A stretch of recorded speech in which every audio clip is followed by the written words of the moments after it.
사형수가 자신이 머물던 방에서 나와서 전기 의자가 설치되어 있는 사형 집행장까지 가는 길을 라스트 마일이라고 부른다고 합니다. 그런데 교도관들은 때로 그 길을 그린 마일이라고 부르기도 한답니다. 지난 1999년 그린 마일이라는 영화가 개봉이 되어서 사형수들과 교도관들의 애환을 잘 표현해 준 적이 있었습니다. 지금 우리나라는 몇 해 동안 사형을 집행하지 않고 있습니다마는 여러분, 그린 마일은 도대체 어떤 길이겠습니까? 그것은 한 사람이 이 세상에 태어나서 걷고 걸었던 수많은 길들 중에서 맨 마지막 길, 최후로 걸어가는 길일 뿐만 아니라 죽음으로 연결된 길이기도 합니다. 그 길을 걸어가는 사형수의 마음은 어떨까? 그리고 안 가겠노라고 버티는 그를 억지로 끌고 가야 되는 교도관들의 심정은 어떠할까 생각을 해보게 됩니다. 그런데 여러분, 오늘 읽은 성경 말씀을 통해서 우리는 그린 마일을 걷듯이 죽음의 길을 걸어가신 예수님을 만나게 됩니다. 예수님과 그 일행은 북쪽 갈릴리를 출발하셔서 걸음을 재촉하신 끝에 드디어 예루살렘이 가까운 곳에까지 도착을 하셨습니다. 본문 1절이 그것을 보여주고 있습니다. 그들이 예루살렘에 가까이 와서 감람산 벳바게와 베다니에 이르렀을 때에 라고 했습니다. 여리고에서 예루살렘으로 가다 보면 베다니가 조금 먼저 있고 조금 더 가면 벳바게가 있는데 이 벳바게에서 예루살렘은 아주 가깝습니다. 천천히 걸어서 그저 한 20-30분이라고 생각하면 될 정도입니다. 이 베트바게라고 하는 아람어를 헬라식으로 읽어서 벳바게가 됐는데 덜 익은 무화과의 집이라고 하는 뜻을 가지고 있습니다. 여러분, 그 벳바게에서 예루살렘 성문을 통과하여 가는 그 길, 그것이 바로 우리 예수님께서 걸으신 그린 마일이었다고 하겠습니다. 왜냐하면 예수님께서는 예루살렘에 죽기 위하여 가고 계셨기 때문입니다. 마치 예수님은 사형수와 같고 그 곁을 따르는 제자들은 입장은 조금 다르겠지만 교도관과 비슷한 마음을 가지고 있었지 않았겠나 하는 생각을 해보기도 합니다. 어쨌든 주님은 그 길을 걸어서 예루살렘 성문을 통과하셨습니다. 여러분, 이때 그 예수님을 따라가는 제자들의 마음이 어떠했을까요?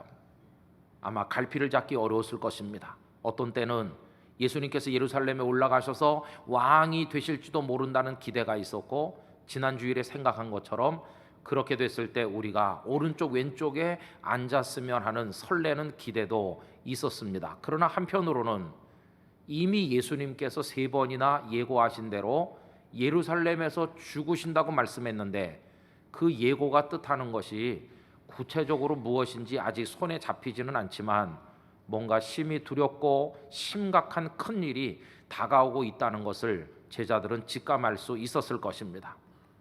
마음이 불편했을 것입니다. 차라리 예수님께서 얘들아 우리 갈릴리로 되돌아가자 이렇게 말씀하시면 얼마나 좋을까. 자신들의 고향이 있는 갈릴리로 간다면 이런 불안은 없었을 텐데 하는 생각도 가졌겠지만 한 걸음씩 앞으로 나가시는 예수님에게서는 되돌아서실 기색 같은 것은 찾아볼 수 없었고 어쩔 수 없이 제자들도 예수님의 뒤를 따라갈 수밖에 없었을 것입니다. 그렇다면 예수님의 심정은 어떠하셨을까요? 그땐 예수님도 우리와 똑같은 혈육의 몸을 입으셨기 때문에 그 끔찍한 십자가의 고난이 다가오는 것을 염려하셨습니다. 예수님께서 그 십자가라는 고난의 잔을 두고 몹시 고심하셨음을 십자가 지기 전날 밤 겟세마네에서 드리셨던 기도를 통해서 우리가 알 수가 있습니다. 마가복음 14장 33절 이하를 보면 다음과 같습니다. 베드로와 야고보와 요한을 데리고 가실새 심히 놀라시며 슬퍼하사 말씀하시되 내 마음이 심히 고민하여 죽게 되었으니 너희는 여기 머물러 깨어 있으라 하시고 조금 나아가사 땅에 엎드려 될 수 있는 대로 이 때가 자기에게서 지나가기를 구하여 이르시되 아빠 아버지여 아버지께는 모든 것이 가능하오니 이 잔을 내게서 옮기시옵소서 이렇게 기도하셨습니다. 이 잔이 옮겨지게 해달라고. 그러나 여러분, 예수님께서는 이런 기도를 들으시면서도 골고다로 향하는 당신의 걸음을 결코 중단하지는 않으셨습니다. 방금 전에 읽어드린 이 기도는 그렇게 끝나지 않았습니다. 그 뒤에 결정적인 한마디 기도를 덧붙이셨는데, 그 기도는 여러분들이 잘 아시는 것처럼 그러나 내 뜻대로 하지 마시고 아버지의 원대로 해달라고 하는 기도였습니다. 예수님께서는 우리를 위하여 기꺼이 그 고난의 잔을 받아 마심으로써 성부 하나님 아버지의 뜻을 순종하기로 마음의 작정을 하셨다고 하는 것입니다. 여러분, 이런 비장한 예수님의 마음은 이미 그 전부터 준비된 것이었습니다. 누가복음 9장 51절에 의하면 예루살렘으로 올라가시기로 결심하셨다는 말씀이 나옵니다. 예수께서 승천하실 기약이 차감해 예루살렘을 향하여 올라가기로 굳게 결심하시고, 그래서 예수님은 그 예루살렘 성을 향해 의연하면서도 비장한 모습으로 그 길을 걸어가셨던 것입니다. 벳바게에 도착하신 예수님께서는 2명의 제자를 불러 건넌 마을에 가서 나귀 새끼를 끌고 오게 하셨습니다. 그리고 누가 뭐라고 하거든 주가 쓰시겠다고만 하면 보내줄 거라고 했습니다. 여러분, 그 정황이 2절 이하에 쭉 나오고 있습니다. 이르시되 너희는 맞은편 마을로 가라. 그리로 들어가면 곧 아직 아무도 타보지 않은 나귀 새끼가 매여 있는 것을 보리니 풀어 끌고 오라. 만일 누가 너희에게 왜 이렇게 하느냐 묻거든 주가 쓰시겠다 하라. 그리하면 즉시 이리로 보내리라 하시니 제자들이 가서 본즉 나귀 새끼가 문 앞 거리에 매여 있는지라. 그것을 푸니 거기 서 있는 사람 중 어떤 이들이 이르되 나귀 새끼를 풀어 무엇 하려느냐 하매 제자들이 예수께서 이르신 대로 말한데 이에 허락하는지라. 그래서 2 제자는 나귀 새끼를 풀어왔습니다. 그런데 여러분, 이건 참 이상한 일이었습니다. 왜냐하면 평소에 늘 걸어다니시던 예수님께서 왜 하필 여기서는 짐승을 타려고 하시는지 그것도 이해되지 않았을 뿐만 아니라 남의 나귀를 끌어오라고 하는 것도 제자들로서는 의아한 생각을 하게 됐을 것입니다. 아마 자신들끼리 머리를 갸우뚱했을 것입니다. 참 이상해. 왜 예수님께서 나귀를 타려고 하실까? 그리고 남의 걸 끌어오라고 하면 어떻게 되는 거야? 그런데 주가 쓰신다고만 하면 그 사람이 군소리 없이 보내줄 거라고 하는데, 그 사람과 예수님은 언제부터 알고 있는 사이일까? 그리고 우리가 늘 예수님 옆에 붙어 있었는데 우리도 모르는 사이에 언제 사람을 보내서 그 사람과 이렇게 약속을 하셨는지 그것도 모르겠고, 또 주가 쓰신다고만 하면 보내준다는 걸 보면 그 사람도 예수님을 주로 믿는 사람인가 본데, 그 사람은 도대체 이름이 뭐며 언제부터 예수님을 주로 믿었는지 우리가 모르잖아. 참 이상한 일이야. 아마도 이런 의아한 생각을 하면서 그 나귀 새끼를 풀어서 끌고 왔을 것입니다. 어쨌든 예수님은 그런 과정을 통과하시면서 그 예루살렘 성문으로 들어가시는 것을 오늘 본문이 보여주고 있는 것입니다. 여러분, 이제 여기서 여러분들께 사진을 몇 장 보여드리려고 하는데요. 이것은 지난번에 갔을 때 벳바게 마을 근처에서 예루살렘을 향해서 찍었던 사진입니다. 그 가운데 노랗게 돔이 보이는데 소위 황금돔이라고 하는 곳으로서 원래는 예루살렘 성전 자리인데 지금은 이슬람 사원이 세워져 있는 곳이고, 아직도 이스라엘이 저것만은 그대로 남겨둔 채 3차 대전의 화약고처럼 여겨지고 있는 곳입니다. 여러분, 이제 그 벳바게 마을에 세워진 예배당 건물을 하나 보시는데요. 예수님이 나귀를 타신 걸 기념하는 작은 예배당입니다. 그 안에 들어가 보면 예수님이 나귀를 타시고 가는 모습을 상상해서 그린 그림이 전면에 붙어 있고, 그 다음에 보면 라틴어 글자가 쓰여져 있는데 호산나 다윗의 자손 이렇게 쓰여져 있습니다. 그리고 이제 길 하나를 보게 되는데요. 아마도 나귀를 타신 예수님께서 저 야트막한 내리막길을 걸으셔서 예루살렘 방향으로 가셨을 거라고 추정하면서 우리도 저 길을 따라 예수님 생각하며 내려갔던 경험이 있습니다. 어쨌든 예수님은 예루살렘을 향해 발걸음을 옮겨 놓으셨다고 하는 것입니다. 여러분, 죽음이 기다리고 있는 그 성을 향해 어쩌면 그렇게 당당하게 그리고 의연하게 그 길을 가실 수 있었을까? 예수님의 마음을 강하게 사로잡은 것은 도대체 뭘까? 이렇게 질문한다면 그것은 다른 게 아니라 메시아로서의 사명감이었음을 깨닫게 됩니다. 여러분, 예수님께서는 당신께서 이 세상에 오셔서 죄인들을 건져 구원하셔야 된다고 하는 이 사명을 결코 잊으신 적이 없으셨습니다. 그래서 많은 말씀들 가운데 예를 들면 요한복음 6장 40절에서 다음과 같이 말씀합니다. 다 같이 읽어보겠습니다. 내 아버지의 뜻은 아들을 보고 믿는 자마다 영생을 얻는 이것이니 마지막 날에 내가 이를 다시 살리리라 하시니라. 아멘. 아버지 하나님의 뜻은 아들인 나를 세상에 보내 십자가와 부활을 통해 생명의 길을 열어놓게 하시고 나를 보고 믿는 자는 누구든지 구원하시는 것, 이게 아버지의 뜻이니 나는 그것을 위해 세상에 왔다. 이게 예수님의 메시아로서의 투철한 사명감이었습니다. 여러분, 그래서 예수님은 저와 여러분을 위해 죄 씻어주시려고 십자가를 지시고 보혈을 흘려주셨습니다. 우리가 죽어야 될 죽음을 대신 죽으시고 생명의 길을 부활을 통해 활짝 열어놓으시고 성령님의 역사를 통해 은혜를 우리에게 주심으로 우리는 더 이상 사탄의 자식이 아닌 하나님의 고귀한 아들과 딸로 이 자리에 앉아있게 된 것입니다. 예수님의 가슴에 사무쳤던 그 사명감, 이걸 우리가 생각할 수 있습니다. 여러분, 예수님의 이 사명감으로 인해서 우리와 예수님의 관계는 아주 본질적이고 근원적인 관계로 돌입하게 됩니다. 우리가 세상을 살면서 맺는 관계가 여러분 얼마나 다양합니까? 대표적인 것은 일회적인 관계들이 있습니다. 어떤 슈퍼에 들어가서 물건을 살 때 주인과 나와의 관계가 그런 것입니다. 그는 나에게 물건을 주고 나는 돈을 주면 이 관계는 그것으로 끝납니다. 우리가 굳이 전화번호를 저장해서 나중에 연락하고 만나고 밥을 먹고 이렇게 할 필요를 느끼지 않습니다. 그냥 물건을 사고 팔았으면 끝이죠. 설령 다른 곳에서 만났는데 알아보지 못한다고 해도 하나도 이상하게 생각하지 않습니다. 그런데 만약에 우리의 인생이라는 것이 전부 이런 일회적 관계로만 형성되어 있는 거라면 우리는 어떻게 이 세상을 살 수 있겠습니까? 만나기는 많이 만났지만 아는 사람은 하나도 없는 이상하게 되어서 우리는 극심한 고독 가운데 살아갈 수 없게 될 것입니다. 그런데 우리의 삶이 이토록 지속될 수 있는 것은 다른 게 아니라 그 관계 자체가 수년씩 혹은 수십 년씩 혹은 평생 가는 그런 지속적 관계에 의해서 지탱되기 때문입니다. 그래서 가족 관계, 친구 관계, 그리고 직장 동료, 믿음의 성도들, 그리고 혹은 이렇게 저렇게 가면서 오면서 만난 많은 소중한 사람들, 이 관계가 수년씩 혹은 수십 년씩 어떤 경우에 평생 가지 않습니까?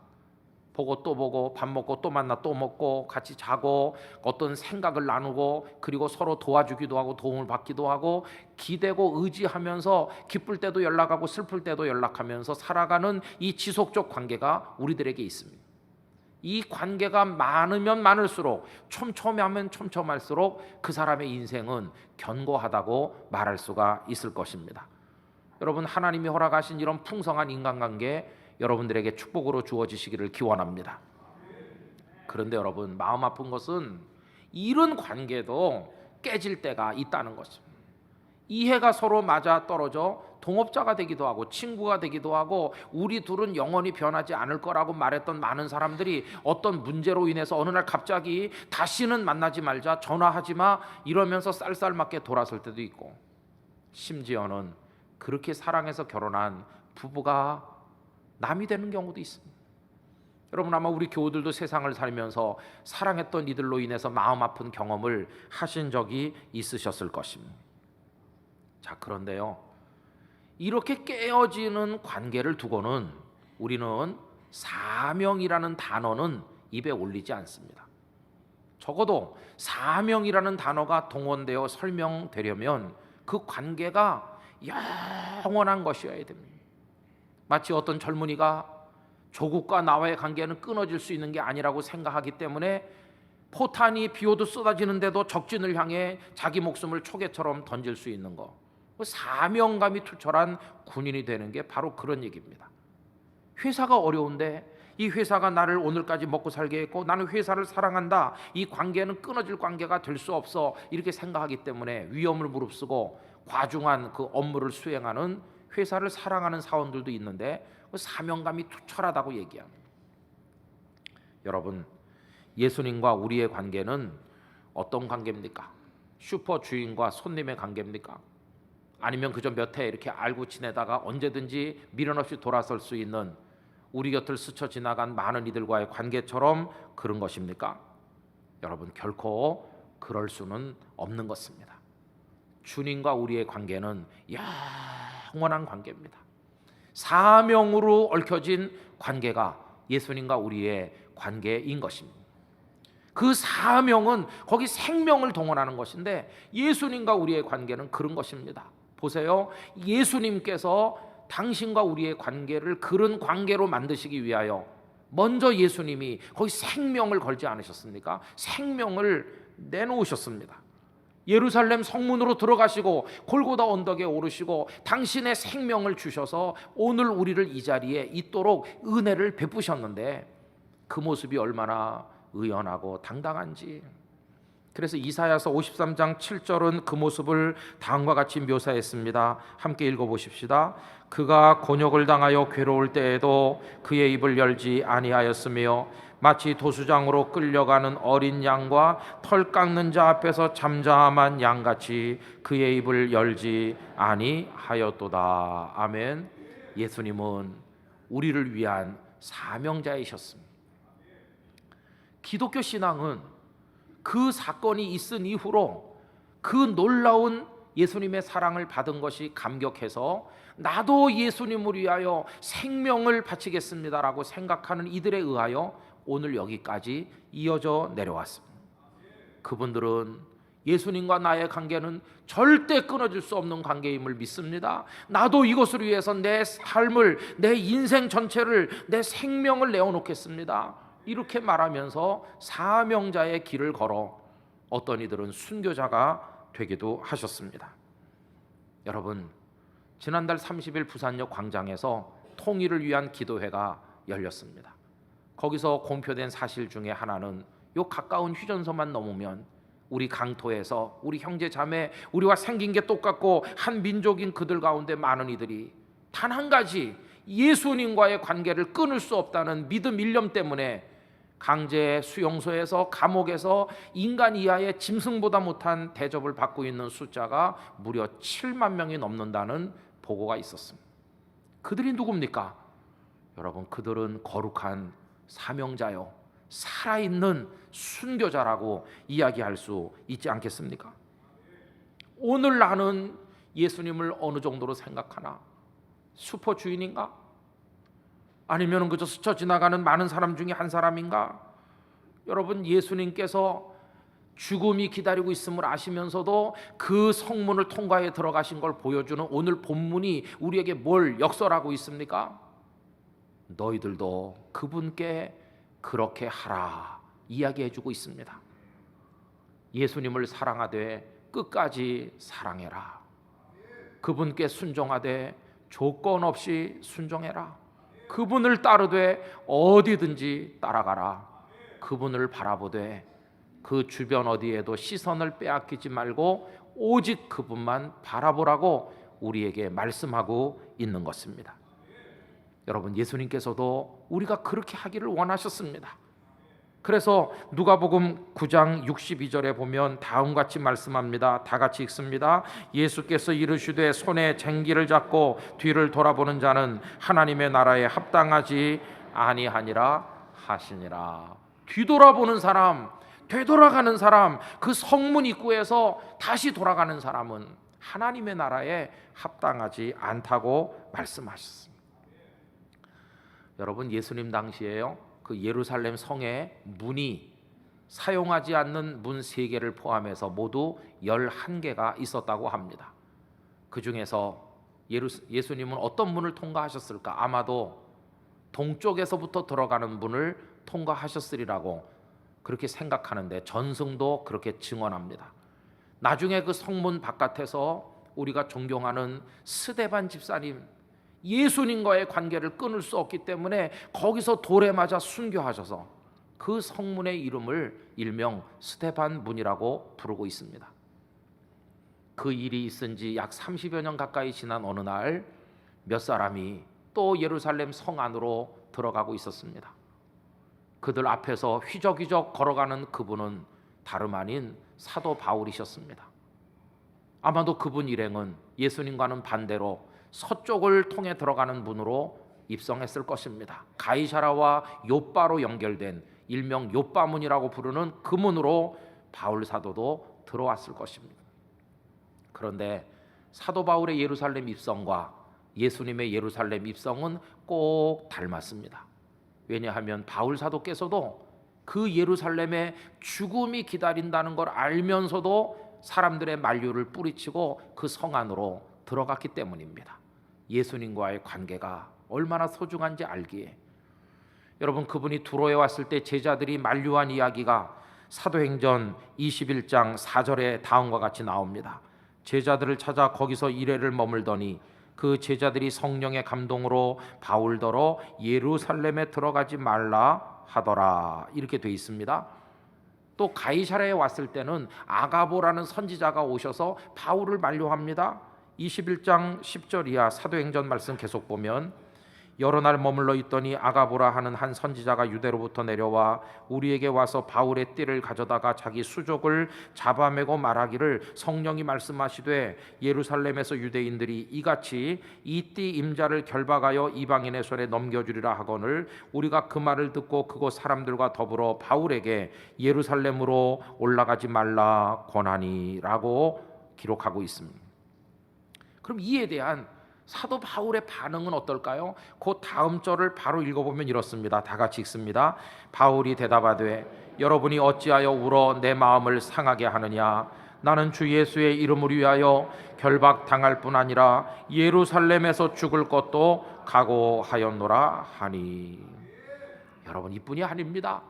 벌써 그 전부터 밀레도에서 에베소 교회 장로님들과 작별 인사를 하는 바로 그 자리에서 이미 바울은 예루살렘에 갈 것을, 그리고 어떤 길도 마다하지 않을 것을 선포한 적이 있습니다. 사도행전 20장 22절 이하를 다 같이 읽어보십시다. 보라, 이제 나는 성령에 매여 예루살렘으로 가는데 거기서 무슨 일을 당할는지 알지 못하노라. 오직 성령이 각 성에서 내게 증언하여 결박과 환난이 나를 기다린다 하시나 내가 달려갈 길과 주 예수께 받은 사명 곧 하나님의 은혜의 복음을 증언하는 일을 마치려 하면은 나의 생명조차 조금도 귀한 것으로 여기지 아니하노라. 아멘. 이렇게 말했습니다. 바울은 거룩한 사명자였습니다. 하늘을 우러러 한 점 부끄러움이 없기를 잎새이는 바람에도 나는 괴로워했다. 별을 노래하는 마음으로 모든 죽어가는 것을 사랑해야지. 그리고 나한테 주어진 길을 걸어가야겠다. 오늘 밤에도 별이 바람에 스치운다. 우리 한국 사람들이 다 좋아하는 윤동주 시인의 서시입니다.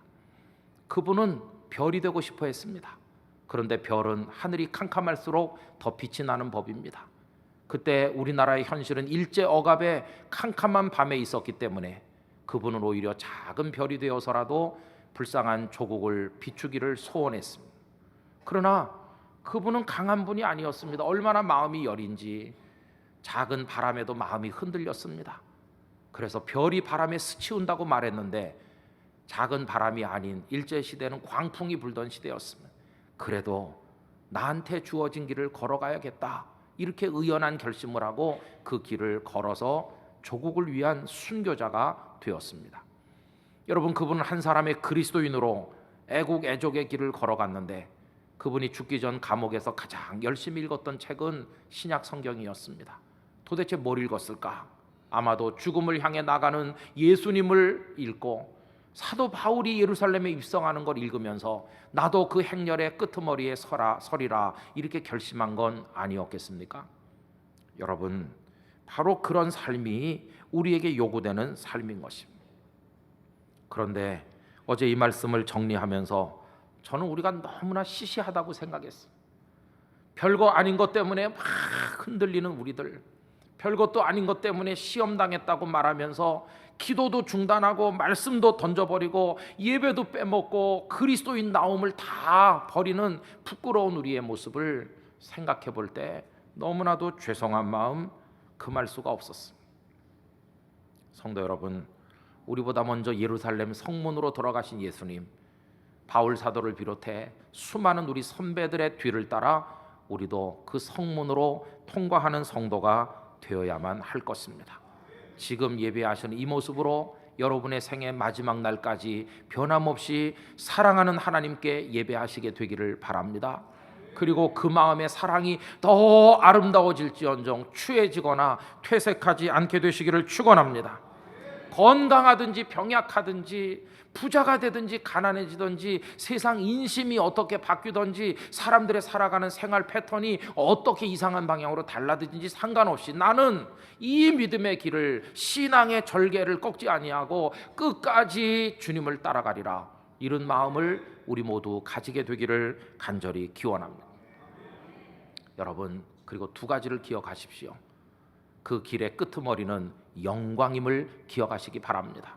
사탄은 우리를 수없이 좌절시키면서 중도에 돌아서도록 우리에게 전쟁을 선포하고 있지만 그 마귀와의 싸움에 이겨야 되는 것입니다. 그 끄트머리는 영광입니다. 예수님 승리하셔서 영광의 주님이 되어 계시고 사도 바울 승리하셔서 지금 영광의 면류관 쓰고 계신 줄 믿습니다. 두 번째로 기억할 사실은 사명, 그 예루살렘 성문을 통과하는 그 사명, 그걸 지키는 사람에게만 저 천국에 있는 영원한 예루살렘의 성문이 활짝 열릴 것이라는 사실입니다. 그 성문을 거부하고 돌아서는 사람에게 그 하늘의 예루살렘 성문은 열리지 않을 것입니다. 우리의 생애가 끝나는 날, 그 천국에 갔을 때, 그 천국의 예루살렘 성문이 쫙 열릴 때 우리 한 사람의 나고자도 없이 다 그 문으로 들어가 영존하시는 하나님을 찬양하며 하나님과 더불어 살아가게 되기를 원하는 것입니다. 지금은 마귀와 싸움터에 나갈 차례인 것입니다.